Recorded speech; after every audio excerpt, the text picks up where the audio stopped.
राजमा की वाणी चल रही है एक अलग कॉपी से, जो उन्होंने गुरुदेव के सामने प्रस्तुत की थी, क्योंकि इस कॉपी पे गुरुदेव की राइटिंग में लिखा हुआ, उसके साथ तारीख है 7/7/69 यानी 7 जुलाई 69। वो चल रही है वाणी, और कल जो वाणी हुई थी अंत में क्रम संख्या 3636, और वाणी में कह रहे थे कि स्वर स्वर ही है यदि अनुराग नहीं प्रिय से। स्वर में व्यंजना अभिव्यंजना आती, मनोरंजन प्रभु के अनुराग से। स्वर साज बनता सज्जन का संदेश जन जन तक पहुंचाने के निमित्त। और यही भाव लिया गया था संक्षेप में कि स्वर तो स्वर ही है, सबके पास दिया भगवान ने, बोलने की क्षमता है, शब्द हैं, ध्वनि है, सब कुछ है, किंतु वो स्वर स्वर ही रह जाता है। वो स्वर ईश्वर तक नहीं पहुंचता, उस प्रियतम परमात्मा तक नहीं पहुंचता, क्योंकि उससे अनुराग नहीं है। कहने को वो स्वर है, किंतु यदि उस स्वर में प्रिय के लिए अनुराग आ जाए तो उसका रूप ही बदल जाता है कि किस प्रकार से उसमें भावों की अभिव्यक्ति इतने स्पष्ट रूप से होती है, उसमें कितना अलंकार आ जाता है, अलंकृत हो जाती है भाषा, और साथ ही साथ उसका मन पूरी तरह रंग जाता है प्रभु के अनुराग से। तो स्वर में मनोरंजन यानी मन जो रंग गया प्रभु के अनुराग से, तब व्यंजना अभिव्यंजना यानी कुछ ऐसी उसकी अभिव्यक्ति हो जाती है कि उसका रूप ही बदल जाता है, स्पष्ट ढंग से, बहुत गहराई से प्रकट होने लगती हैं सब चीजें। और इतना ही नहीं, वही स्वर जो है फिर साज बना देता है, एक तंत्री यानी म्यूजिकल इंस्ट्रूमेंट बना देता है उसके हृदय को। किसके लिए? जिस तरह संगीत के सुर निकलते हैं किसी साज से, वैसे ही उस सज्जन का यानी संत जन का संदेश जन जन तक पहुंचाने के निमित्त वो स्वर जो है प्रसारित होता रहता है, आगे बढ़ता रहता है। तो संक्षेप में यही भाव लिया गया था इसका। आज है क्रम संख्या 37 में कह रहे हैं, वर मांगा है हे ईश्वर तुमसे, संसार के रव से दूर कर सुना अपना ही स्वर, वर दे केवल प्रभु प्यार का, भर दे झोली भाव दान से।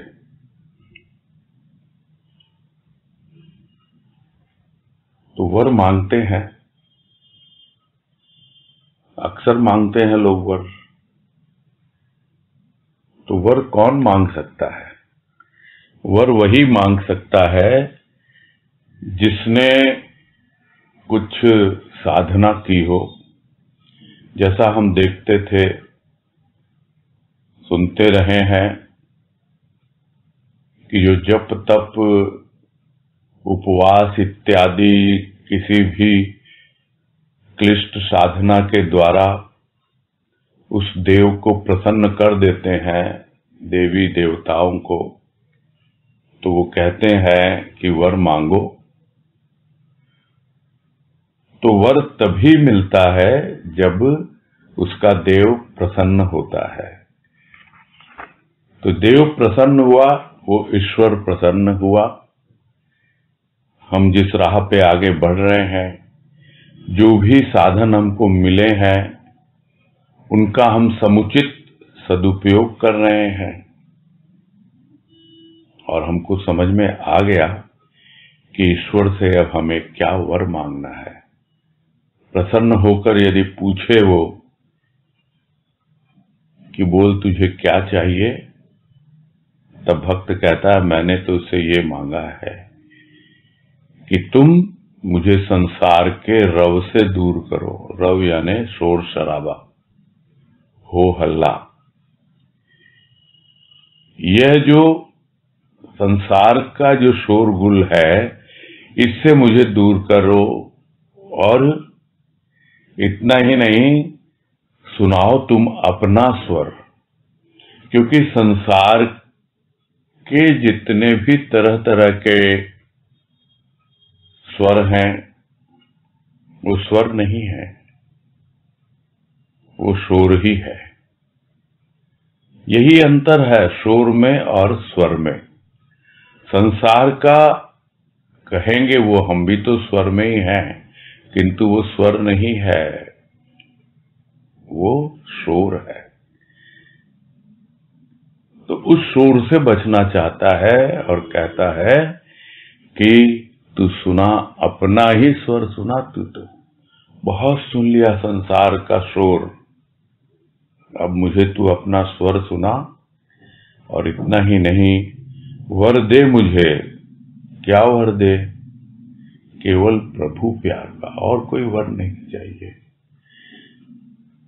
ऐसा प्रतीत होता है अब तक जितना मैंने उसको प्यार किया है वो पर्याप्त नहीं है, इसलिए तुमसे यह वर मांग रही हूं कि मुझे और प्रभु का प्यार मिले, और वो मेरे करीब आए, मैं उसके करीब जाऊं। और इतना ही नहीं, मेरी झोली भर दे अपने भावों से। यह अंतःकरण की जो झोली है वो फैलाए आई हूं, और तुमसे वर मांग रही हूं मेरे ईश्वर कि प्रथम मुझे इस संसार के शोर से दूर करो, और कुछ ऐसा स्वर सुनाओ मुझे ताकि संसार का शोर होता भी रहे तो वो मेरे कानों तक न पहुंचे, और अगर कानों तक पहुंचे भी तो भीतर न पहुंचे। और यही सबसे बड़ी विडंबना है कि कान के ऊपर कोई ढक्कन नहीं है, कोई दरवाजा भी नहीं है। जैसे आंख के ऊपर तो है कि हम आंखें बंद कर सकते हैं, बस पलकें बंद की आंखें बंद हो गई, किंतु कान के ऊपर है नहीं, वो आवाज तो आती ही है। और यदि हम कान में उंगली डालने का प्रयास करेंगे भी तो भी सामने वाले को पता लग जाता है, यह तो उचित नहीं लगता व्यवहार। तो कुछ कोई बोल रहा है और हम सुनकर भी उसकी अनसुनी कर दें, वो हमारे भीतर में ना आए। शोर कब होता है भीतर? जब हम उस शोर को अपने अंदर पहुंचा देते हैं। अन्यथा तरह तरह की बातें जब हम हैं घर परिवार में, गृहस्थी में, समाज में, तो आएंगी कानों में, किंतु उसे भीतर न जाने दें। कान न देना, यह जो मुहावरा है, कान न देने का मतलब ध्यान न देना, उसकी केयर नहीं करना।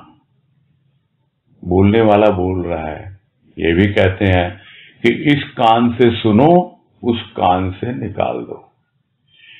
तो इस प्रकार से हम संसार के शोर से दूर रह सकते हैं, और प्रभु का जो स्वर है वो तो इन कानों से सुनने का है ही नहीं, वो तो भीतर के कान चाहिए। उसके लिए सूक्ष्म की अनुभूति चाहिए, सूक्ष्म की ध्वनि को समझने के लिए।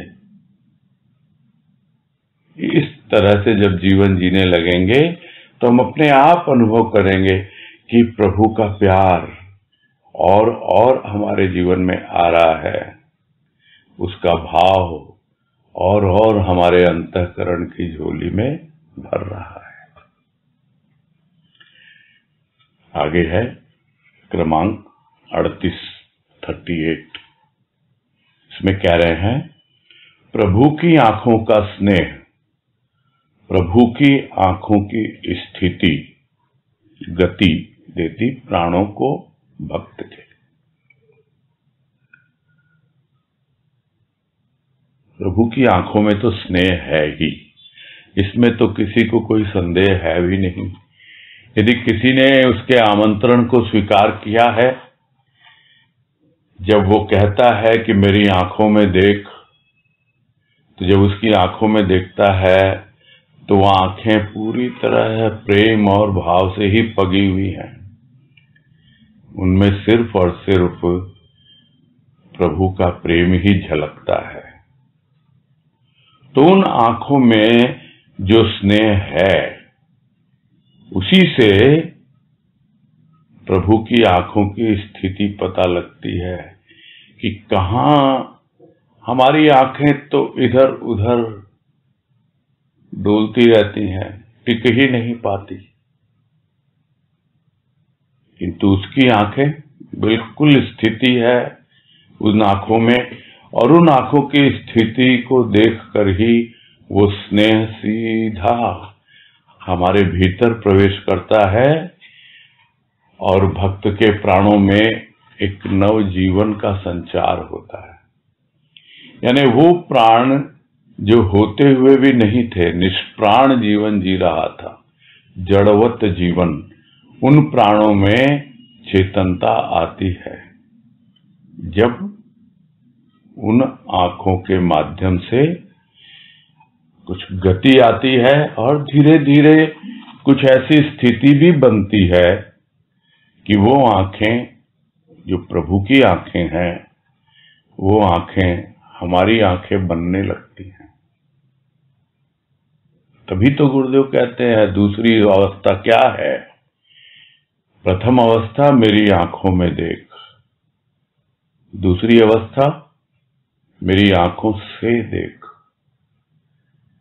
तब ये लगने लगता है कि उन आंखों की स्थिति इन आंखों में आ गई, यानी हमारे भी भीतर की दृष्टि खुल गई, हमें भी वो भाव की दृष्टि मिल गई, वो प्रेम की दृष्टि मिल गई, जिससे प्रभु देखते हैं हम सबको। और जिस तरह हमारे प्राणों में एक नवजीवन का संचार होता है, चेतना जागने लगती है, वैसे ही हम भी अनुभव करते हैं कि प्रभु की कृपा जीव मात्र पर हो रही है। आगे है क्रमांक 39। भव का अनुगामी अनुभव करता सुख का दुख का। अनुगामी प्रभु का करता अनुभव आनंद का, प्रेम का, विश्वास का, श्रद्धा का, अलौकिक भाव का।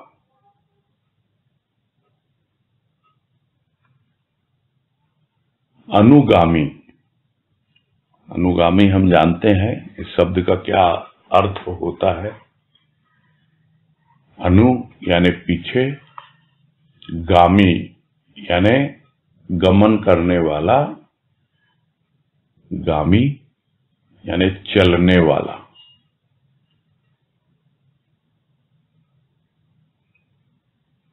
जिस तरह हम देखते हैं ना आगमन, आगमन यानी कोई आता है, उसको आगमन कहते हैं।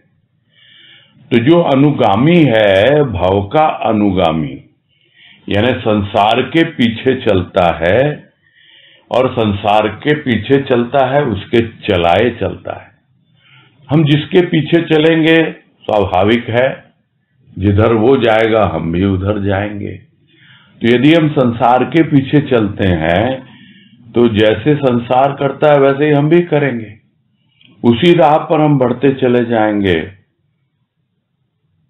और जो भाव का अनुगामी होता है, हम भी रहे हैं भाव के अनुगामी, हम भी संसार की बातों को ध्यान देकर उसी के हिसाब से चलते रहे हैं और हमने अनुभव किए हैं, सुख भी और दुख भी।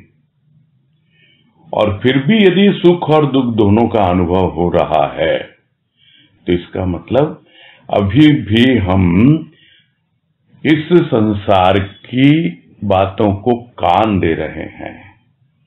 इसलिए यह संसार का जो शोर है वो हमारे भीतर घुसता है और कभी हमें सुख की अनुभूति कराता है और कभी दुख की अनुभूति कराता है। किंतु जो अनुगामी होता है प्रभु का, वो क्या अनुभव करता है? तो वो अनुभव करता है जो हम सब जानते हैं, अनुभव हम भी करते हैं, आनंद का। आनंद यानी वहां न सुख है न दुख है, सुख दुख से परे की अवस्था है आनंद। किंतु ये आनंद आया कहां से? आनंद आया उस प्रेम से जो हम प्रभु को करते हैं। और वो प्रेम हुआ क्यों? क्योंकि हम उस पर विश्वास करते हैं, हम उस पर श्रद्धा रखते हैं। तो जब हम उस पर विश्वास करते हैं, श्रद्धा रखते हैं, तो कुछ ऐसा प्रेम हमारे भीतर उमड़ता है प्रभु के प्रति जो हमें एक अलौकिक भाव से परिचित कराता है। प्रेम तो पहले भी था, किंतु वो प्रेम भव का अनुगामी होने के कारण भव से था, यानी संसार से ही था। संसार की वस्तुओं से, संसार के संबंधों से, उन्हीं से प्रेम था और उसी को हम प्रेम मान बैठे थे और सुख दुख में ही खेलते थे। खेलते तो अब भी हैं, उसके प्रेम और भाव में खेलते हैं, उसके आनंद में खेलते हैं। क्यों? क्योंकि हमारे जीवन में उसकी कृपा से, उसकी श्रद्धा है, उसका विश्वास है। तो इस तरह जो प्रभु पथ का अनुगामी होता है, प्रभु का अनुगामी कैसे पता लगे कौन प्रभु का अनुगामी है, प्रभु किधर जा रहे हैं? वो तो बतला देते हैं, ये है मेरा रास्ता। जैसे गुरुदेव ने बतला दिया, मेरा पथ क्या है? आनंद पथ। और वो आनंद पथ अभी तुम समझ नहीं रहे हो, क्योंकि अभी भी तुम सुख दुख में खेल रहे हो। इसलिए पहले मुझ पर श्रद्धा करो, विश्वास करो, तब तुम्हें कुछ भाव की अनुभूति हो, कुछ प्रेम की अनुभूति हो, तब तुम मेरे अनुगामी बनोगे, मेरे पथ के अनुगामी बनोगे, जो प्रेम और भाव का पथ है, और वही तुम्हें आनंद देने वाला है। आगे है क्रमांक 40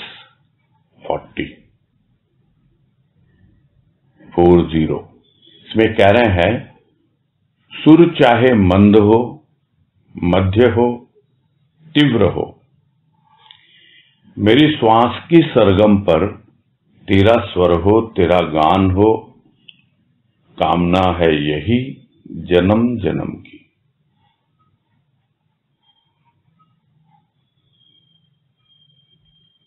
और जो थोड़ा बहुत भी संगीत का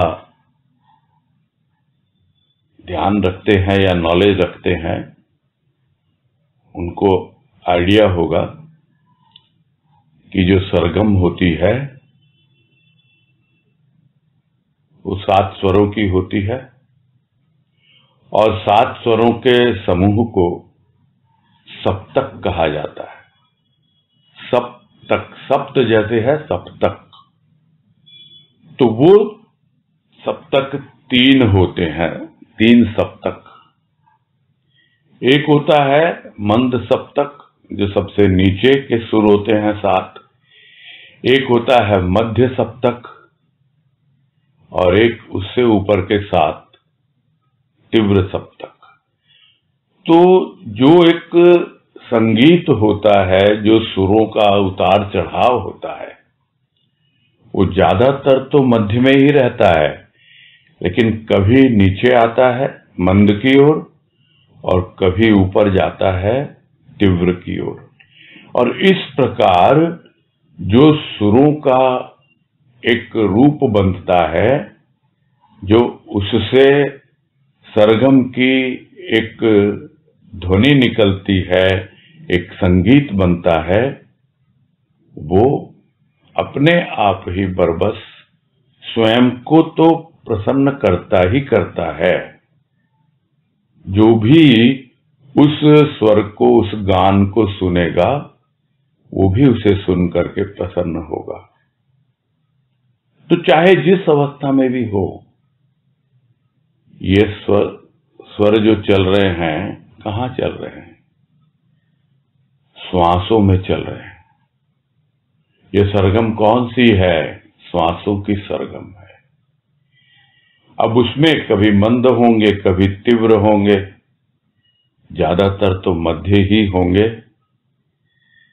जिस अवस्था में जैसे भी स्वर हों, इन श्वासों से जो निकल रहे हैं, उसमें तेरा ही गान हो। अब बोलते बोलते जो ये करते हैं योगासन वगैरह, उसमें भी आता है प्राणायाम, और जो श्वास निकालते हैं नाक से और लेते हैं, उसमें भी कहते हैं कि बाएं ओर से जो लेते हैं वो मंद होता है और दाएं ओर से जो लेते हैं वो तीव्र होता है। एक को चंद्र कहा जाता है, बाएं वाले को, जो ठंडा होता है, मंद होता है, और एक राइट वाले को, दाहिने को बोलते हैं सूर्य, यानी वो तीव्र होता है। तो इस तरह दोनों के सम्मिश्रण से ही जो मंद जो है, हम भी देखते हैं कभी हमारी बाईं ओर से सांस आती है, जाती है, कभी दाईं ओर से, उससे कोई फर्क नहीं पड़ता। तो ये तो श्वासों का एक स्थूल रूप है, किंतु जब उन्हीं श्वासों में भाव समाहित हो जाता है और वो भाव जब गीत संगीत का रूप ले लेता है, तब जो भी गान हो उन स्वरों में, बस तेरा ही गान हो। और यही कामना है। ये कामना कोई आज की नहीं है।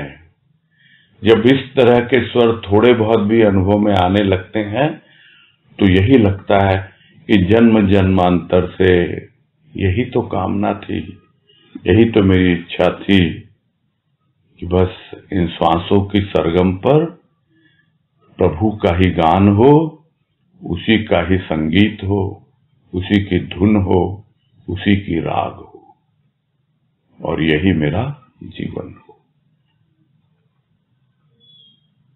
आगे है क्रमांक 41। इसमें कह रहे हैं, कामना भक्ति की विनाश करती नाकाम कामनाओं को, जो जीवन को बनाती थी नाकाम। अनुरक्ति प्रभु की स्वतः ही बनाती जीवन को निष्काम।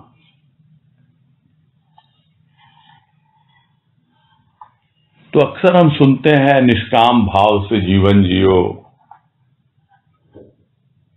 यानी जो भी काम कर रहे हो, जो भी कर्म कर रहे हो, वो निष्काम कर्म हो। और गीता का उदाहरण देकर के भी हम कहते हैं, जो भगवान कृष्ण कहते हैं कि कर्म करने पर तुम्हारा अधिकार है, फल पर तुम्हारा अधिकार नहीं है। इसलिए निष्काम क्या होता है? आप फल की चिंता ही न करो। तो जो भी निष्काम भाव से हम करेंगे, भक्ति, यानी हम भक्ति के साथ कोई कामना नहीं जोड़ेंगे, निष्काम भाव से करेंगे, तभी जाकर वो भक्ति जो होती है वो विकर्म बनती है। विकर्म यानी विशेष कर्म बनती है। तीन बातें आती है, कर्म, विकर्म, अकर्म। कर्म तो करना ही है, किंतु यदि हम निष्काम भाव से भक्ति करेंगे तो वो विकर्म बनता है, और वही विकर्म हमें एक दिन अकर्म की स्थिति में पहुंचा देता है। यानी अब हम ज्ञान प्राप्त करने की योग्यता अर्जित कर लेते हैं। उन विशेष कर्मों के द्वारा ही हम अकर्म तक पहुंच पाएंगे। यह एक बेसिक प्रिंसिपल है, सिद्धांत है, और उसी को समझाया गया यहां एक उदाहरण देकर दूसरे ढंग से, कि जब तक कामना है भक्ति में तब तक हम समझ नहीं पाएंगे भक्ति को, किंतु जब कामना का रूप बदल गया कि बस मेरी कामना यही है कि मैं भक्ति करूं बिना यह सोचे समझे कि उसका क्या फल होगा, तो वो कामना जो है विनाश करती है। किसका विनाश करती है? उन कामनाओं का विनाश करती है जो बार बार हमें जीवन में असफल करती थी। यानी हम सफलता प्राप्त करने के लिए चलते थे। सफलता क्या है?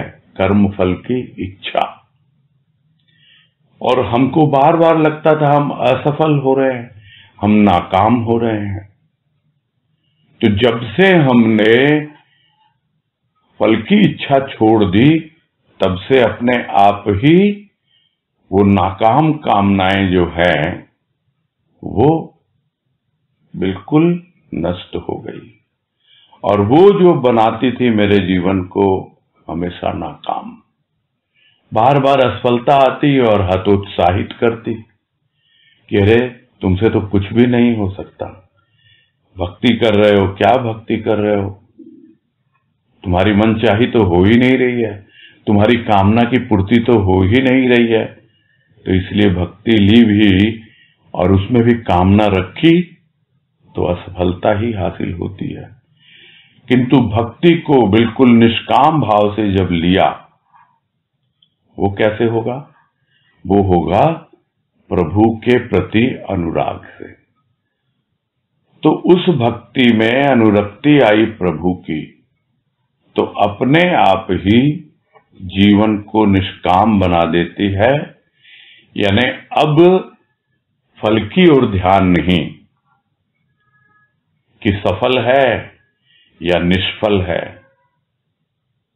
काम बन गया या नाकाम हो गया, उसकी ओर बिल्कुल ध्यान नहीं है। उसका काम तो बस भक्ति करना है। क्यों? क्योंकि अब उसके भीतर सिर्फ भक्ति करने की कामना है। इसलिए अपने आप ही जो नाकाम कामनाएं थी, यानी जो उसको आगे बढ़ने से रोक रही थी, नाकामी की ओर उसका ध्यान जा रहा था, उससे हटा देती है, और वो आती है प्रभु की अनुरक्ति से, यानी उसके अनुराग से। जो उससे प्रेम करता है तो अपने आप ही जीवन निष्काम बनता चला जाता है, यानी उसकी ओर आगे बढ़ता चला जाता है भक्ति की राह पर।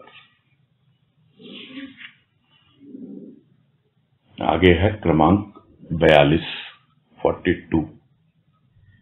इसमें कह रहे हैं, वृष्टि कृपा दृष्टि की होगी ही, सम्मुख आ याचना, याचना कर या न कर।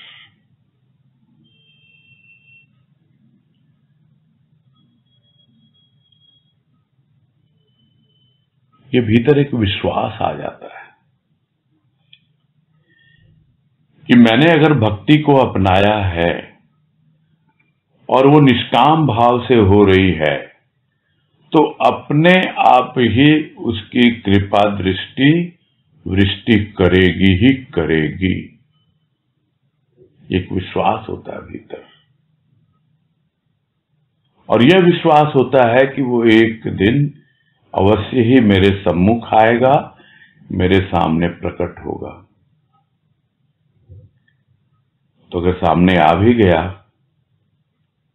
तो उसके सामने आके उससे क्या कुछ याचना करनी है? क्या उसके सामने कुछ मांगना है?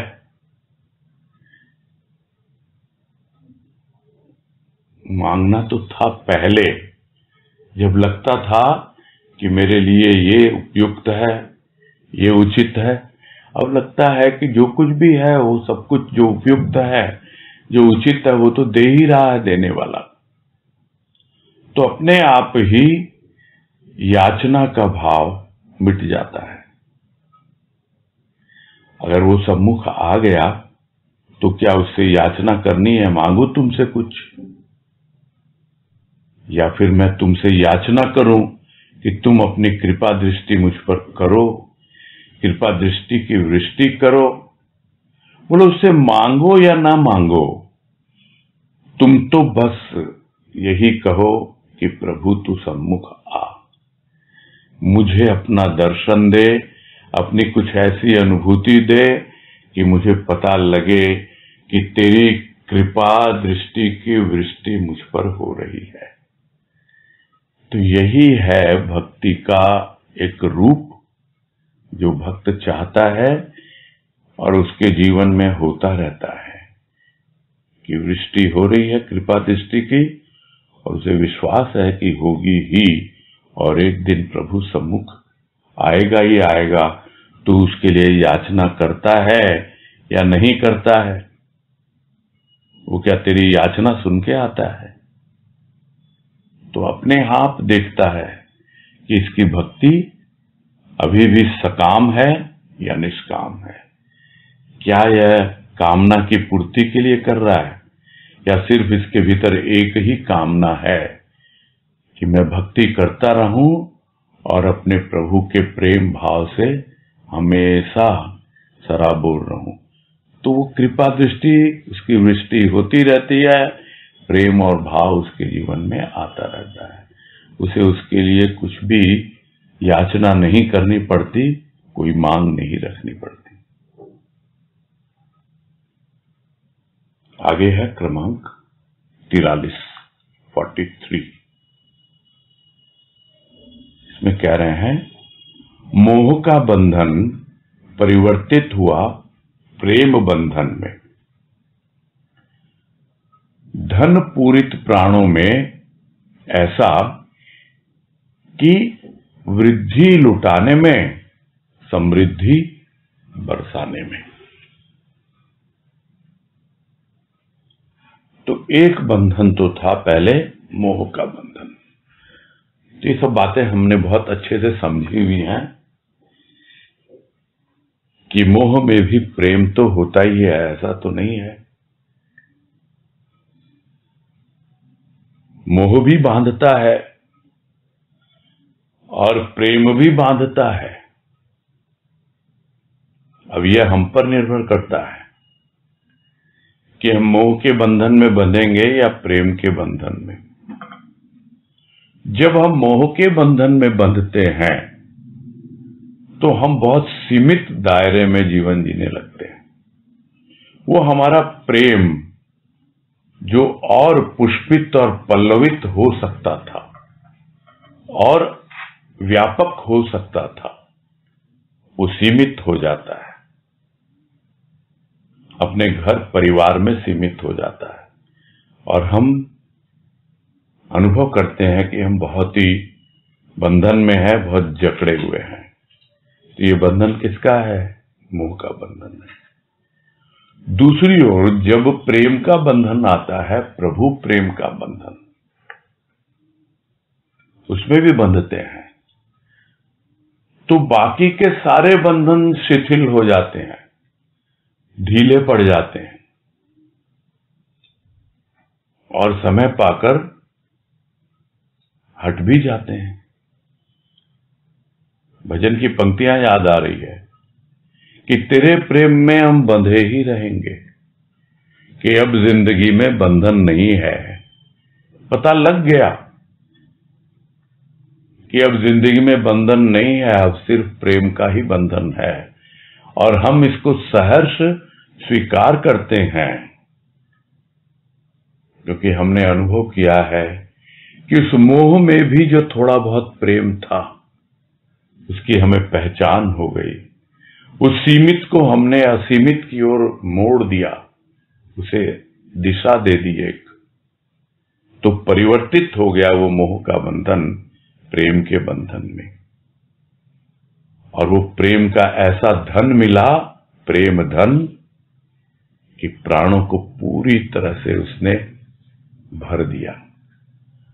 तो उस प्रेम धन से पूरित है ये प्राण, और उसमें इस प्रकार से पूरित होने लगा, यानी भरने लगा कि वृद्धि होने लगी। और कब?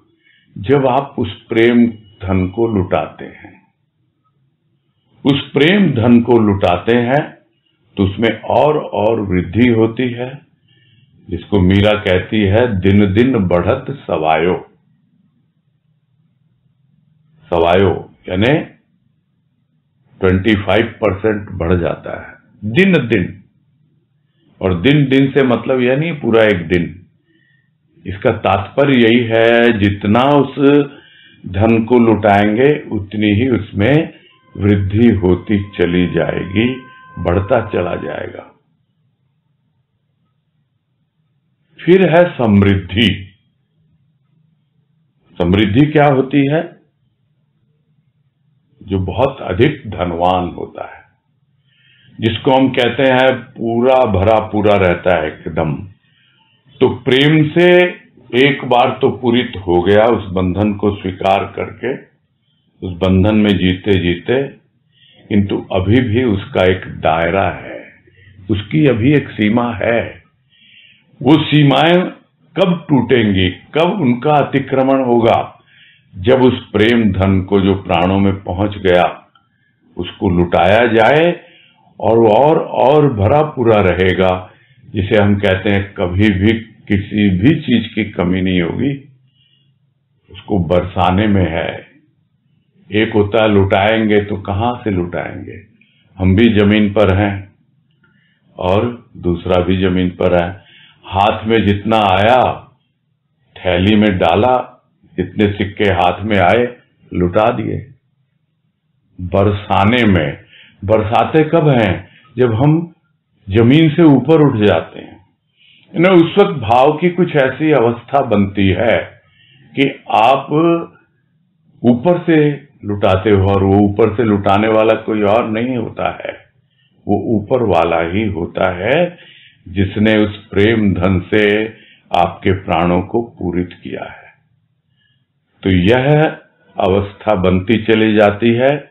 सर्वप्रथम मोह का बंधन प्रेम बंधन में परिवर्तित हुआ, उसके बाद प्राणों में पहुंच गया वो प्रेम धन, उसके बाद उसमें वृद्धि होने लगी, और धीरे धीरे समृद्धि की अवस्था पहुंच गई कि अब किसी भी चीज की कमी नहीं है। प्रेम और भाव की तो बिल्कुल भी कमी नहीं है। इतना समृद्ध हो जाता है, इतना धनवान हो जाता है वो प्रभु की कृपा से। आगे है क्रमांक 44। इसमें कह रहे हैं, शिथिल हुई श्रृंखला निरर्थक विचारों की, जब सम्मुख आया देव, देव का श्रृंगार स्वतः ही प्रदान करता पुनित दिव्य विचार।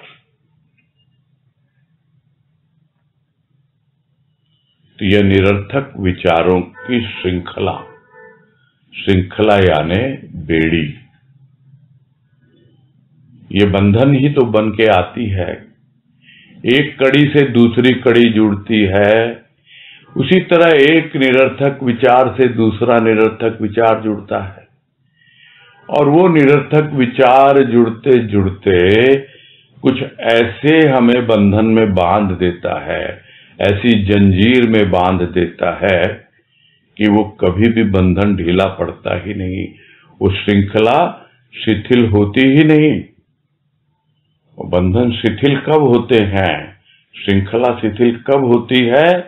जब सम्मुख आता है वो देव। तो वो देव किस रूप में हमारे सम्मुख आता है? तो सर्वप्रथम तो साकार रूप में आता है। किसी एक साकार रूप में सामने आया, फिर हमने उसका जो निराकार रूप है, सूक्ष्म रूप है, उसको अनुभव करना प्रारंभ कर दिया।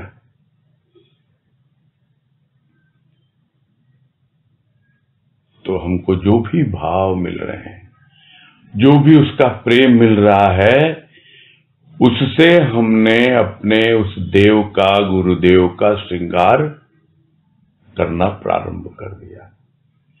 क्यों मिल रहे हैं ये छोटे छोटे भावों के, प्रेम के फूल? पुष्प है प्रेम के, धागा है भाव का। माला पिरोते हैं, प्रभु का श्रृंगार करते हैं, और वो स्वतः ही प्रदान करता है। वो श्रृंगार, देव का श्रृंगार स्वतः ही प्रदान करता है, अपने आप ही। वो जो पुनीत दिव्य विचार है, पुनीत यानी जितने पवित्र है वो विचार, दिव्य है यानी अलग दैव्य भाव से भरे हुए, इस धरातल के नहीं है, बहुत ही। नहीं तो ये निरर्थक विचार, निम्न धरातल के विचार जो हैं, वही हमें बांध के रखे हुए थे, जंजीर बनकर जकड़े हुए थे हम उसमें। किंतु जब सामने आया हमारा देव, गुरुदेव, बलदेव, तो हमने अनुभव किया कि किस तरह है उसका प्रेम और भाव सूक्ष्म में हमारे भीतर प्रवेश कर रहा है, और उसी के प्रेम और भाव से हम उसी का श्रृंगार करते हैं, और अपने आप ही हमारे विचारों में एक पवित्रता आती है। हमारे विचार जो सतही होते थे, दुनियादारी के निरर्थक विचार होते थे, वो अब सार्थक बनने लग गए। अब उसका धरातल और ऊंचा होने लग गया, और जब तक धरातल ऊपर उठेगा नहीं, तब तक समृद्धि नहीं आएगी। समृद्धि कब आती है? बरसाने में आती है, वृद्धि होने लगती है। हम श्रृंगार करते हैं, थोड़ा कुछ जो पुष्प बच जाते हैं माला पिरोने के बाद, वो हम लोगों में बांट भी देते हैं। यही तो है प्रेम और भाव का रूप, कुछ और नहीं है। उसका सूक्ष्म रूप यही बनता है, जो उसने दिया है उसके द्वारा उसी का श्रृंगार करते हैं, और जो थोड़े बहुत बच गए वो अंजुलि भर के लोगों में बांट दिए गए, वही लुटाना है। किंतु हम समृद्ध कब होंगे? जब हमारा धरातल ऊपर उठेगा। हम निरर्थक विचारों से ऊपर उठ के पुनीत और दिव्य विचारों में विचरण करेंगे, क्योंकि विचरण ही है विचारों में, और कुछ है ही नहीं सूक्ष्म का जीवन। और वही भाव बन के अनुभव में आता है, तब वो भाव बरसाया जाता है, वो प्रेम बरसाया जाता है, उसमें समृद्धि होती है। तब धन्य धान्य से परिपूर्ण होता है उसका जीवन। आगे है क्रमांक 45 श्रृंगार विचारों का संचार करता आनंद लहरी का, आगार होता चित्त आनंद कंद का। तो पुनीत और दिव्य विचार, उसी से तो हमारे विचारों का श्रृंगार हो रहा है, उसी के प्रेम और भाव से ही तो हमारे विचारों का श्रृंगार हो रहा है। और जब हम अनुभव करते हैं कि वो विचार जो निरर्थक थे, जो मोह के बंधन में बंधे हुए थे, उन विचारों के श्रृंखला में हम फंसे हुए थे। जब प्रभु का प्रेम आया, बदल गया उनका रूप, और अब हमारे विचारों का श्रृंगार हो रहा है। इतना भीतर से एक प्रसन्नता, एक उमंग, जिसे हम कहते हैं आनंद की लहर उठने लगती है, संचार होने लगता है, रोमांच होने लगता है। और जैसे लहर उठती है, पता नहीं कहां से उठती है, किंतु पहुंच जाती है किनारे तक। वैसे ही नख से लेकर शिख तक पता नहीं कहां से उठती है वो लहर। अब लोग कह देंगे हृदय से उठती है, वहीं पर तो है प्रेम और भाव। पता नहीं वो प्राणों में है, कहां है? वो हर जगह व्याप्त है। बिना जल के लहर कैसे आगे बढ़ेगी? उसी तरह वो लहर उठती है, एक एक बूंद से मिलती है और संचार होने लगता है। संचार का मतलब क्या? कम्युनिकेशन। इसको हम कहते हैं ना, दूर संचार, टेली कम्युनिकेशन। तो यह जो संचार है, ये कहीं से आता है। हमारे विचारों का जब श्रृंगार होता है इसके प्रेम और भाव से, तब वो आता है भीतर, और कुछ इस तरह से हमारे भीतर आनंद की लहरें चल पड़ती हैं, एक से दूसरे से कम्युनिकेट करती हुई, उस तट से इस तट तक। जो हमने कविता राजमा की ली थी, लहरें संदेश लाती हैं, उस तट से इस तट तक। तो यह आनंद की लहरें संदेश लेकर आती हैं उस आनंद कंद का, उस प्रभु का, जो हमें लगता है कहीं बहुत दूर है। ये आनंद लहरी संचार कर रही है, और हमारा चित्त पूरी तरह उस आनंद कंद का आगार बन जाता है। आगार यानी उसका घर बन जाता है। अब उसमें कोई और प्रवेश नहीं पा सकता, एकमात्र वो आनंद कंद, आनंद घन, वो भाव योगी, बस उसका भाव वही चित्त में रहता है। नहीं तो हम तो चित्त से परेशान थे, न जाने कैसे कैसे संस्कार पूर्व जन्म के अंदर दबे हुए थे, वो सब उखाड़ फेंके उस आनंद कंद ने, आनंद घन ने, और स्वयं आकर वहां रहने लगा। वही चित्त में उसका वास हो गया। आनंद था, आनंद है, और आनंद रहता है, रहेगा। बस चित्त होना चाहिए वहां पर, जिसको गुरुदेव कहते हैं बाबा वाणी में ही कि सत्य भी है, आनंद भी है, किंतु तुम्हारा चित्त नहीं है वहां। जिस दिन चित्त आ जाएगा तो अपने आप ही वो आनंद लहरी अनुभव में आने लगेगी। और फिर भजन की पंक्ति याद आ रही है कि सत पर्वत से जो गंगा चली, भाव बन चित्त में वो बहने लगी, आनंद सागर में जाए मिली, तो मुझे सतचित आनंद लखने लगे। यहां अब चित्त में वो सत्य और आनंद दोनों दिखाई देने लगता है, और वो आनंद कंद का आगार बन जाता है, उसका घर बन जाता है, वास स्थान बन जाता है। आगे है क्रमांक 46। इसमें कह रहे हैं, प्रभु के दर पर भी भिक्षुक क्यों? भिक्षा तो पर के दर पर मांगी जाती, अपने का सब कुछ अपना। भिक्षुक बनकर नहीं जा, जा इच्छुक बनकर, जो चाहे तेरा। प्रभु के दर पे आके भी झोली फैला रहा है, भिक्षा मांग रहा है।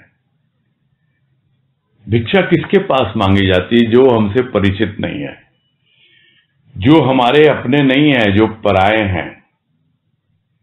जो पराये हैं उसके दर पे जाकर के ही हाथ फैलाया जाता है, झोली फैलाई जाती है, भिक्षा मांगी जाती है। भले ही हम ये कहें कि भाई अभी बहुत तंगी है, हमें दे दो कुछ, हमारा गुजारा हो जाए, किंतु जिसका मन रंगी है उसके कैसे तंगी हो सकती है? अरे वो तो अपने प्रभु को सब कुछ मान बैठा है, और जब अपने प्रभु को सब कुछ अपना मान बैठा है तो प्रभु ने भी तो उसको अपना सब कुछ मान बैठा है, अपना लिया है उसको। तो तुम्हें अभी यह अनुभव नहीं मिला है, इसीलिए तुम जाकर भिक्षा मांग रहे हो उसके दर पर। नहीं तो यदि तुम्हारा और उसका एक संबंध स्थापित हो गया कि वो मेरा अपना है, कोई पराया नहीं है, उसके पास जाकर मैं भीख मांगू? नहीं, भिक्षुक बनकर नहीं जाऊंगा मैं। अगर जाऊंगा भी तो इच्छुक बनकर जाऊंगा। और वो कौन सी इच्छा होगी? वो इच्छा यही होगी, जो तू मुझे देना चाहे वो दे। अगर कुछ देना चाहता है तो, और यदि नहीं देना चाहता तो भी कोई बात नहीं, जो भी हो तेरी इच्छा से हो। और जब यह संबंध स्थापित हो जाता है तो वो क्या कहेगा? अरे तुझे इच्छा करने की भी क्या जरूरत है? मेरी इच्छा वो तेरी इच्छा, वो जीवन तो जी ही रहा है इतने वर्षों से। क्यों? क्योंकि तूने अपनी इच्छाओं को मुझे समर्पित कर दिया। तो सर्वप्रथम तो भिक्षाओं को समर्पित किया, भिक्षा मांगना छोड़ा, पर नहीं समझा, अपना समझा। और फिर भी लोग कहते हैं कि भाई वो हमारा अपना है, उससे नहीं मांगेंगे तो किससे मांगेंगे? इसका मतलब संदेह है अभी कि वो जो दे रहा है वो मेरे योग्य है या नहीं, या फिर अभी भी हमारी इच्छा उसकी इच्छा के कुछ अलग है। यदि उसकी ही इच्छा पर हम जीवन जी रहे हैं तो फिर मांगने की भी कोई आवश्यकता नहीं होती। उसके यहां जाते हैं, यह भीतर का राज है, राज यानी साम्राज्य, और यह बहुत बड़ा राज है, राज यानी रहस्य। और इसी को कह रहे हैं यहां पर कि वो ये कहता है, अब जो तू चाहे तेरा है, तू तो मेरी संतान, और तू मुझसे बोल रहा है। पहले मैं सोच समझकर तुमको देता था कुछ, ले बेटा ये हाथ खर्च है तेरा, क्योंकि मुझे विश्वास नहीं था कि तू हो सकता है बर्बाद कर दे पैसे, किंतु अब मैंने तुमको समझ लिया, तूने मुझको समझ लिया, जो मेरा है वो तेरा है, तो अब मांगने की कोई आवश्यकता नहीं, मैंने तो सब कुछ तुझको सौंप दिया, जो चाहे वो तेरा ही है। अब तुझे भिक्षुक बनने की कोई आवश्यकता नहीं, इच्छुक बनने की भी कोई आवश्यकता नहीं, जो है वो है और वो वही है। ये एक अलग अलग अवस्थाएं बनती हैं भक्ति करते हुए। नहीं तो लोग आते हैं प्रभु के दर पर, इसीलिए आते हैं कि हम झोली लेके आए हैं, भीख मांग रहे हैं। भाई कब तक? अरे वो तो दूसरे के पास जाते हो तब। इसका मतलब अभी तुमने उसको अपनाया नहीं है। सबसे महत्वपूर्ण भाव तो यही है इस वाणी के अंदर कि अगर तुमने उसको अपना मान लिया, उसके साथ एक ऐसा संबंध बालक का और पिता का स्थापित कर लिया, तो फिर मांगने की आवश्यकता नहीं है। जो चाहे वो तेरा ही है। बस यही पूरा करते हैं।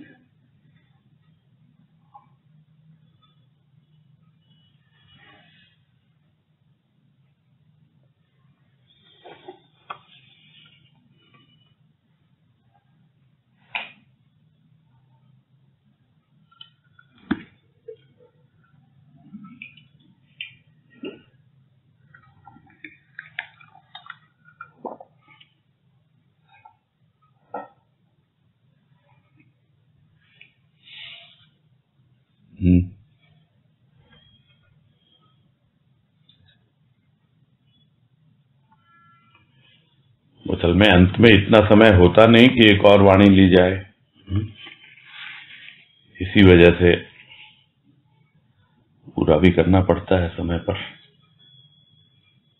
और कोई हैंड रेज भी नहीं है, तो फिर पूरा करते हैं।